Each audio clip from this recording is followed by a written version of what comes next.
What's up, folks? There's a lot of people all up in arms as usual because Etsy made changes. Yeah, they made changes to the ad spend thing. I'm going to walk you through it right now, but I don't know why people get all up in arms about this stuff. Yeah, it kind of sucks that they didn't give us any notice about it, but for me, I think it sucks that I didn't get notice about it because I could have taken advantage of it maybe a day earlier. That's pretty much it for me.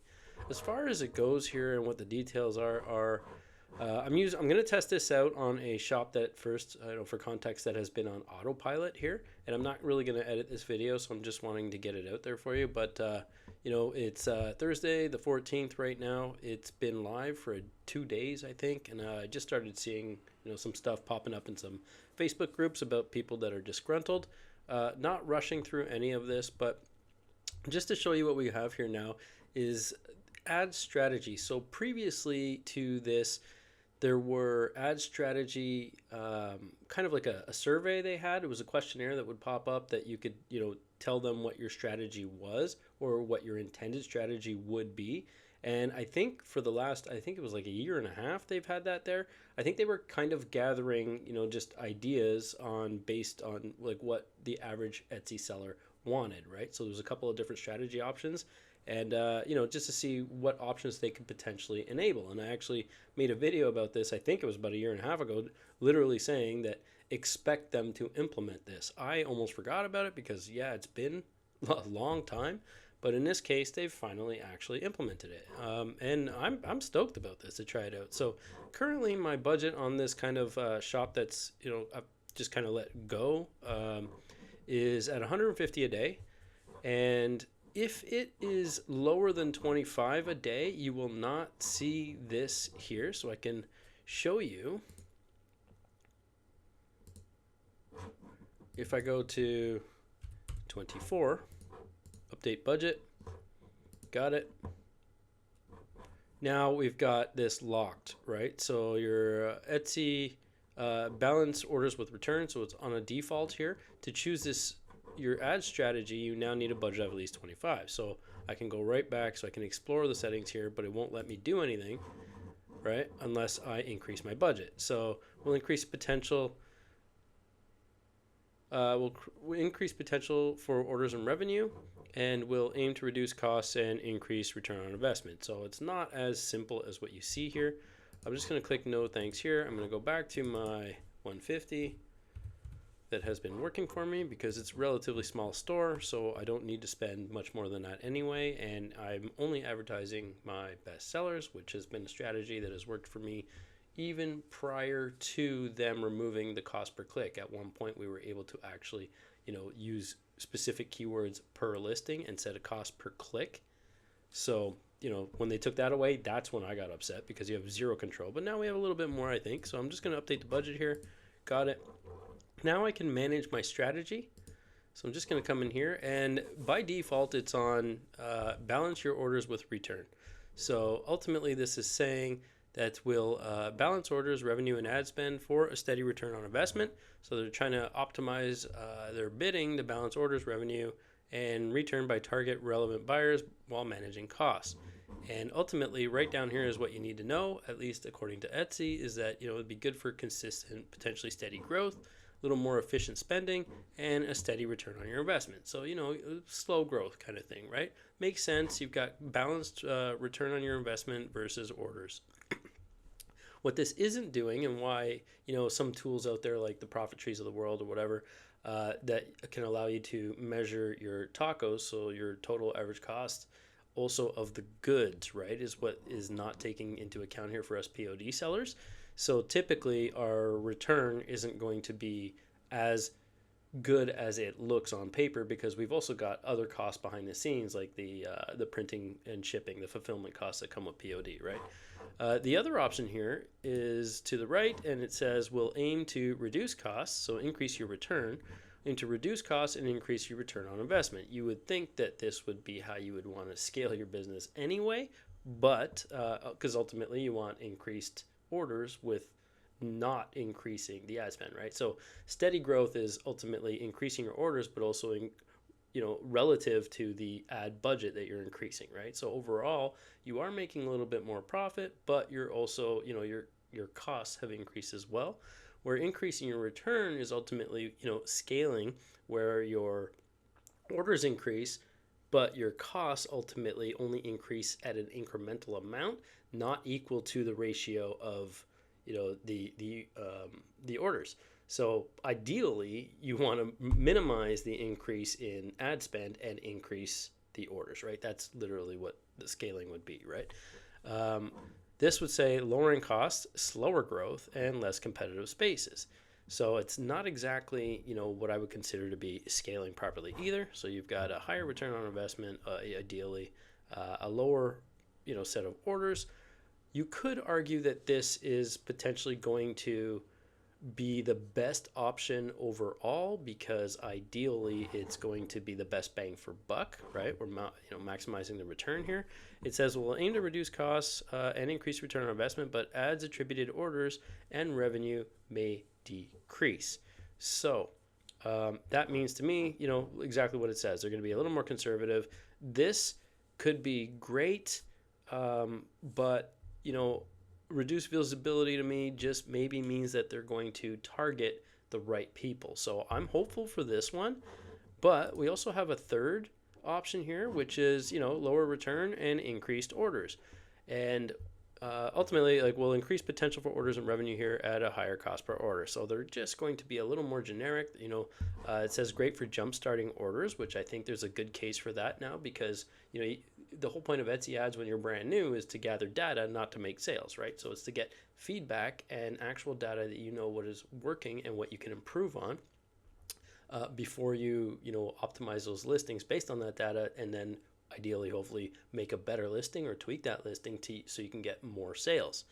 And then obviously this would be great for highly competitive spaces, which I am in a lot of, and maximizing seasonal demand. So, this sounds also awesome to me. So it's which one do you pick? In my case, I'm not too worried about the return here. So, and that's because I'm selling, a Gildan 64,000 t-shirt for 35 to 37 US dollars, including shipping, right? So maybe $6 on the shipping and $30 for the shirt, right? For everything up to XL. And then for a 2XL and upwards, I increase by about $3 to $4. So this one is saying Etsy ads will aim to make your ads more competitive while targeting most relevant ad spots. So to me, this reads like a higher cost per click, where the increase on your return might mean a slightly lower cost per click because they're more specific, keywords that they're using. So you're still going to want to go into your listings and toggle off the keywords that are not relevant. I think that is going to be more important now than ever.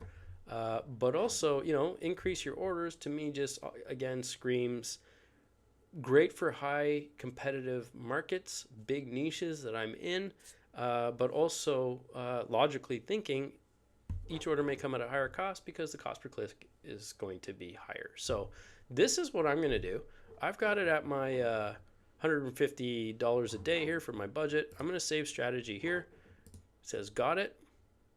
So my ad strategy, increase your orders, $150 a day. If we just go into advertise now, you'll see. So this is the current strategy. Your strategy will be applied in the next 24 hours. So for best results, give it 30 days for your strategy to take full effect. I really think that this is going to pan out, but who knows? I'm going to spend this money at my budget of $150 a day, so you guys don't have to, and I'll give you an update every week and see where we're at. It'll be a short video, kind of like this one, but just to give you a heads up of where we're at and how it actually works. And then maybe after 30 days, I'll try this one, and then after 30 days, I'll try this one. But as always, I always want to give it at least 3 weeks whenever I make budgetary or ad spend changes. And the reason why is because I always want to cross 2 paydays. So if it's a Thursday or a Friday that people typically get paid on for the average 9 to 5ers, then I want to make sure that I've at least crossed 2 payday opportunities there, right? So people may add something to cart but not actually check out unless they get or until they get paid. So for me, it just makes sense, just let it run for an entire month, right? I do expect, though, with that being said, going on to 3 months for each of these strategies, September, October, November. So we're going to end up in mid-November. I think the numbers could potentially be skewed because we're ramping up in Q4 with this one, but it's also, a strictly evergreen shop, so it shouldn't be impacted in a way like I don't have, no Halloween, no Thanksgiving, and no Christmas specific designs in it. So I'm not going to add anything like that to this shop. So at least it'll be sort of true in terms of what's going on. But as soon as we hit mid-November, because that's where I'll be on the third iteration here, whichever one I pick second. The third one after that, mid-November, I'm going to go back to increase my orders and see if we can skyrocket it through, the rest of Q4, right? So mid-November onwards to December. So, yeah, that's it for this one. Just want to put that out there. I think everybody with their feathers ruffled needs to just chill out. Like everything with Etsy, you're going to see a lot of pushback in YouTube videos. Everyone's going to be freaking out.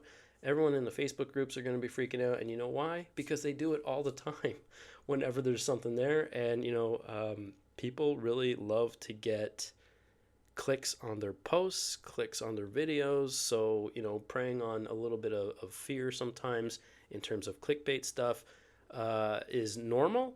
Also, it's a way to feel heard when you're negative in groups, because you don't hear every day when people go in there and they post these things saying, oh, I had a flawless order again, because the majority of your orders are going to be flawless, but people who are making sales aren't in there posting every day about how flawless everything was. It just doesn't, it doesn't make sense, and it doesn't get the attention that I guess people want when things go bad, right? They want to feel like they're not alone. They want compassion. They want empathy from everybody. So people are just inherently negative in a lot of those groups. So that said, we'll see what's up. Ignore the people screaming and with feathers ruffled, right? Ignore it all. Just wait and see. Let me see what this does for my store so you don't have to, and then hold tight. By default, you will be on balance your orders with return anyway, which is arguably where you already were. So that should do it anyway, right? So don't worry about increasing your orders. Don't worry about increasing your return. If you want, you could downsize to this, but again, you'll still have to potentially be spending $25. That said, I said potentially because you have to increase your budget to $25 a day, but it doesn't mean Etsy's going to spend it. You should, though, err on the side of caution and anticipate, potentially having that budget fully blown, right? So expect the worst, hope for the best, and I think that's been the MO for me for a while, until they give us the cost per click back and I can actually, monetize incrementally every single keyword and manage that. We're kind of, in their sandbox. So if you don't like it, you have other options. You can go play in other marketplaces, but this is easily the best bang for buck in terms of, the market they're ready to buy, and not having the cost that's associated with going on any other marketplace platform like the eBays or the Amazons of the world. They cost a lot more, and it's still way cheaper than having to spend $500 a day on Shopify ads if you have no idea, on Facebook ads for Shopify if you have no idea how to run those, right? You're going to burn budget a lot faster than you will if you just set your budget here. So let me figure this out for you. See you in the next one.